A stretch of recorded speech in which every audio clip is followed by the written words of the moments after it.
Now at 10, lightning and hail in parts of the area. We'll have the latest. Plus, Missouri lawmakers re-examine the requirements for the job of coroner. And volunteers at Wildcat Glades in Joplin look for unique ways to fight vandalism. The 4 states' most watched news starts now. Hail pounds part of the area tonight amid a thunderstorm. This video was shot on the Pittsburgh Highway 69 bypass just about an hour ago as hail quickly covered the highway. Traffic slowed, some motorists came to a halt. This is KOAM News at 10. I'm Dow Quick. That system is now moving through part of southwest Missouri. Let's check in with meteorologist Lindsay Gaffney. All right, so the system started off in Neosho. It is a right-moving supercell, so it started to shift down to the right. Right now, just went through Webb City. We have a lot of reports of hail, about penny-sized all the way to half-dollar-sized hail in Webb City, now making its way through Fidelity, heading straight towards Wentworth and Monette. Hail core is still pretty strong. We are expecting this to continue on all the way through our viewing area, and we have a thunderstorm warning in effect still for parts of Jasper County, and we are tracking this system and a little bit of a rain system ahead of that. Not any hail associated with that, just heavy rain. On top of the rain, we're also getting some pretty fast wind gusts, gusting 35 to 40 miles per hour, and incredibly heavy wind or rain. We don't see any kind of rotation with this, so we're not expecting any tornadic event at this time. I'll have more details for you up next. See you soon, Lindsay. Rocky Comfort Elementary in McDonald County, Missouri is moving closer to a new storm shelter. Crews today set concrete walls into place. Voters in 2022 approved a $21.5 million bond issue to fund this shelter and others in the district. This one's going to be a 52 by 60 foot shelter to protect students, staff, and community members. Excited. I'm glad that we have a safe place for our kids. And like I said, I think safety is the most important thing. And so to have that here for them is going to be huge. And again, for the community as well. School district says there's going to be a state-of-the-art facility. Officials hope to have that shelter completed by next fall before school starts. City of Carl Junction plans to relocate its dispatch service. That service is soon going to fall under the Jasper County Dispatch Center. The JCD is waiting on licenses and expects to receive them as soon as May. They're just going to move the operations here. We'll just take over dispatching for them. And instead they'll have a police clerk. Police what? They will have a police clerk that is available to talk to the public and handle any walk-ins that come to the police department. Jasper County Dispatch believes this move should improve response times. Jasper County, Missouri is looking for a permanent coroner after the resignation of Coroner Randy Nace just last week. Coincidentally, it comes as Missouri lawmakers are re-examining what the qualifications of a coroner should be. This summer, Jasper County voters will decide who they think should hold that position permanently. KOAM's Amber Jenkins spoke to the interim Jasper County coroner about what the job requires. I've prayed with families before because that's needs to be done sometimes. Sometimes they want to hold your hand. They'll want to give you a hug because you're the person that's taking care of their family members. The role of a county coroner is more than just transferring bodies. The Jasper County coroner position recently opened after the last coroner resigned. James Harrison is the interim coroner until the new coroner is elected in August. Harrison says the part-time position can be demanding but worthwhile. I could, have something at 8 o'clock in the morning, have something at noon, work a homicide till 10 o'clock at night, midnight, 3 o'clock in the morning. The phones do not shut off. To be appointed as a county coroner in Missouri, candidates must be 21 years or older and have lived in the state for a year. No medical training is required. A hearing was held for Missouri House Bill 2777 on March 5th. The bill seeks to establish a committee that would include a medical in-depth training as requirements for county coroners. I think you should have some type of experience. I mean, everyone's a hardworking individual, I'm sure, but the people that come out and want to be the coroner, there are so many things that you have to do. And I mean, we could list everything, but we'll be here for a while. Harrison says his 30-plus years of experience in law enforcement and EMS training in Joplin makes him a capable coroner, experience he's hoping to bring to the Jasper County elected position. Started out as a deputy coroner for 2 years, and then I just got appointed to acting coroner. I'm actually running for coroner for Jasper County. Reporting in Joplin, Amber Jenkins, KOAM News. Harrison's going to be on the August 6th ballot for Jasper County Coroner. A Joplin businessman announces his bid for Jasper County Western District Commissioner. Ed Scorch declared his campaign today on the steps of the Jasper County Courthouse. He says the Scorch family has deep roots in Joplin. 100 years of the Scorch family being in Jasper County. My granddad was a medical doctor. My dad was a neurosurgeon, both here in town. My uncle was retired from the Joplin Police Department and retired from the Jasper County Sheriff. So it's public service. A legacy, right? Legacy, right? absolutely. The election for county commissioner is going to be on April 2nd. Visitors at Wildcat Glades in Joplin might notice something a little different on the park's trees. Volunteers in Joplin are working to stop vandalism on the trails. The group wrapped the trees with burlap and chicken wire to protect them from graffiti. They say those trees had been vandalized and sprayed with paint. And it's a group of volunteers that are passionate about the beauty of this place and the naturalness of it, and we want to maintain it and keep it as pristine as we possibly can. It's like a common thing with hiking. You hike it in, you hike it out, or you carry it in, please carry it out, and don't throw it on the ground. We have some trash cans, but it'd be better if you just hauled your stuff out in your car when you came. Yeah, besides taking care of the graffiti, the group also pick up that trash left behind, such as small liquor bottles, diapers, other items. The volunteers cut the grass, they take care of invasive plants, get rid of them, empty the trash can, all of that to maintain the 55 acres of the park they watch. For information on how you can help, go to our website, koamnewsnow.com. A little later, Missouri Southern and Pitt State hit the road for some afternoon baseball. John's going to have highlights from both games coming up for us in sports. First, the Owasso, Oklahoma School Board hosts its first meeting since the death of a non-binary teen. The Owasso, Oklahoma School Board has held their first meeting since making national headlines last month. 16-year-old Nex Benedict, a non-binary high school student, died February 8th, the day after being assaulted by a group of girls in a school restroom. Reporter Samson Tamijani has more on the meeting and the protests. Protesters angry at Owasso Public Schools' handling of the death of sophomore Nex Benedict disrupted its March school board meeting several times Monday night. Superintendent Dr. Margaret Coates reiterated the district's written philosophy of respect in her remarks to the board.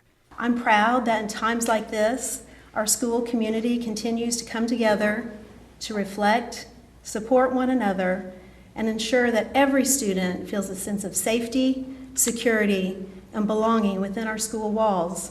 But her words did not get much of the crowd's respect. Multiple people were booted for disruption. Ultimately, the story needs to be told, and somebody needs to be held accountable. Former Owasso student Madison Hutton puts blame for Benedict's death on what she calls rampant bullying and bigotry at the high school, which she cited during public comments. Let me be very clear. We will not allow this to continue. We will not allow Nex's memory to be tarnished by negligence and indifference. We must ask you, where does it end? Valerie Lakey, another Owasso alum, says she understands the frustration many have, but has faith in district leaders. I definitely feel like bullying isn't as big of an issue at Owasso High School up until this point. Others speaking at the meeting did not see it that way. Queer kids deserve safe and happy lives just as much as the straight ones do. Nex could have been my child because y'all didn't do your job. You didn't do your job. Questions still remain about exactly how that teen died. The Erie and Galesburg, Kansas School District tonight hosted a town hall to discuss some potential changes. One of those would be changing the mascot at Galesburg Middle School. They're currently the Timberwolves, while the rest of the district is the Red Devils. Officials are considering making that middle school the Red Devils as well. The other change discussed is possibly moving the district to a 4-day school week. And I love getting their perspective. That's what this is all about. This isn't something that the school has already decided to do and said, hey, we're doing it. Not at all. That's what these meetings are for. It's a chance to get the community involved in the decision and let their voices be heard. Kind of forms a break in there.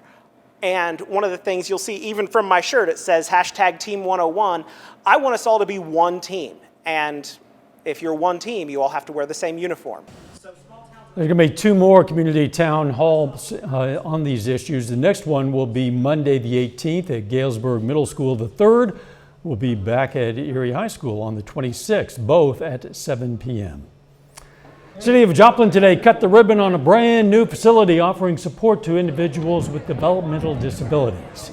Community Support Services of Missouri will offer such services as behavioral fitness, case management, early childhood, and residential services. One community official says the center is a place for their clients to learn life skills.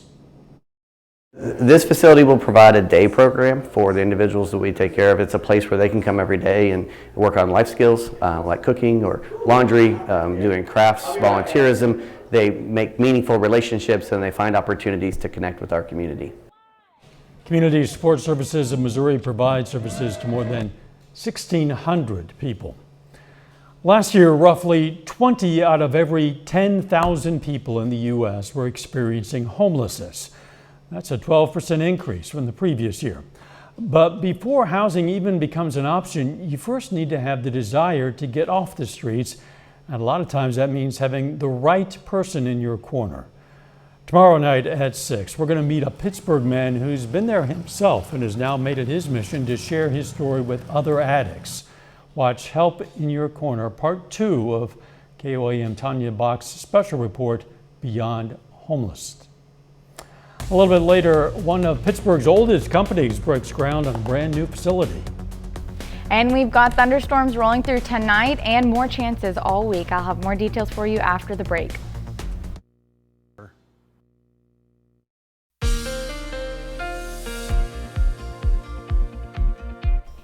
All right, so we did have a thunderstorm that moved through Neosho County, all the way going north of Joplin, and now tracking towards Monette. Dropped a lot of hail, heavy rain, and fast winds. Taking a look, it's our 7th and range line camera. We saw a lot of lightning just a few minutes ago, but it has passed. We did get a lot of reports of hail through Webb City and just south of Pittsburgh. Right now, system is tracking. It has died down, but we are still expecting to see some hail dropping in Monette through Lawrence County, and then quickly will be making its way off to the east. Other than that, we don't see any more chances for thunderstorms tonight. We only had that one thunderstorm dropping a lot of hail as it tracked right moving supercell down through Joplin and Monette. Next chance of thunderstorms will be coming in on Wednesday. We had a low risk for severe storms today, elevated on Wednesday and on Thursday, and this will be giving us another threat for hail and wind. We can take a look. We see after the rain moves out of our area later tonight, we don't see any more rain in the area development, but we do see clouds start to roll in early Wednesday morning. Now, with this severe thunderstorm risk, the elevated risk is mostly just for our northern counties. However, everyone else is still in a low risk because there is potential that we will see thunderstorm development in the central counties and even moving upwards. But we have this hail wind threat. We saw a lot of hail tonight. That potential is still there tomorrow, with the area being favorable for the supercell development. Right now, just showing some scattered showers, but if you take a look up in Kansas City, we do start to see these thunderstorms shoot off. What I'm expecting is that they start to develop a little bit more in some of our northern counties.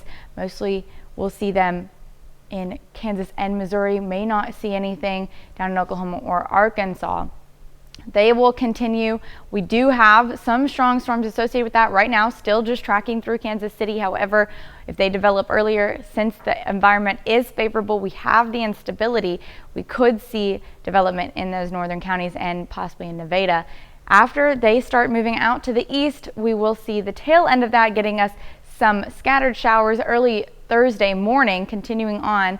Next chance of thunderstorms would be later that afternoon, around 1 p.m. We have this thunderstorm moving through southern counties, and it is bowing out, meaning it is going to be a very strong storm. We'll keep tracking that, but that moves pretty quickly, just clipping us in Arkansas and some of our counties in Missouri.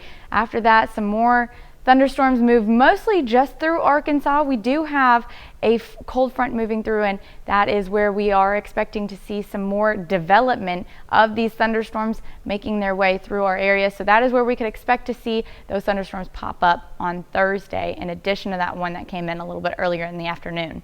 After that, mostly cloudy on Friday. Temperatures do cool down to the lower 50s, but they'll start to warm back up as the sun comes back out next week. Okay, well, it'd be nice to see the sun after these storms. Definitely. Sure. Thanks, Lindsay. Hey, Pitt Plastics is expanding after 50 years in business. The company is one of the oldest in Pittsburgh, creating products for industries including food service and the medical field. And today they broke ground on a new 200,000 square foot facility. That new facility is just east of the current facility at 1400 East Atkinson. Officials expect the expansion to be completed by early 2025. Still ahead, NEO men's basketball begins postseason play this week. And Pitt State softball continues to rise up the ranks of the top 25. John Dales has those stories and more. It's coming up next. It's free for 30 days.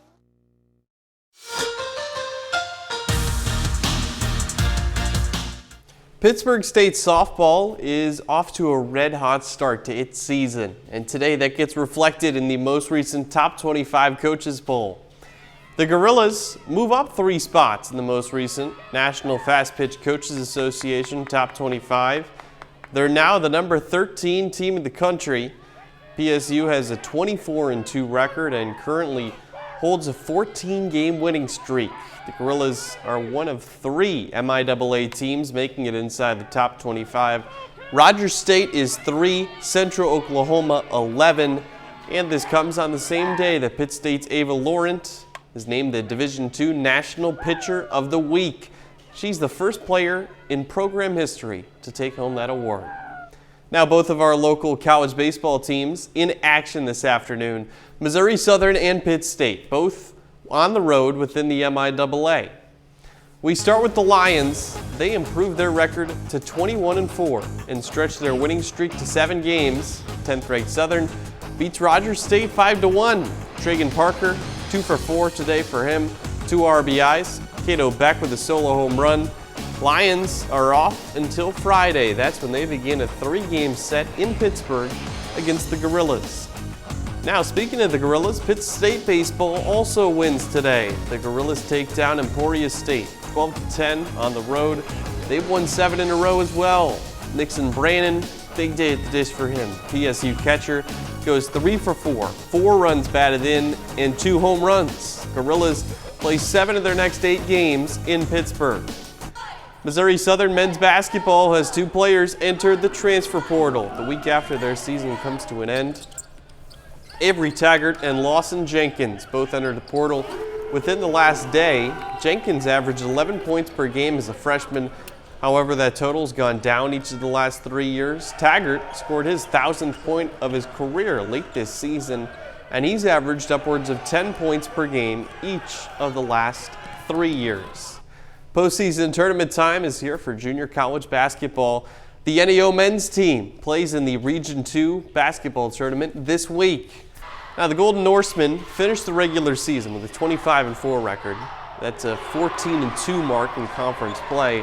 One of those 2 losses coming to Connors State, who's the top seed in the regional tournament.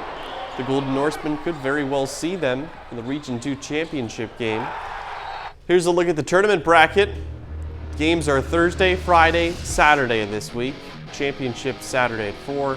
Last year, NEO's season ended in the semifinal round. The winner of the tournament receives an at-large automatic bid, to the national tournament.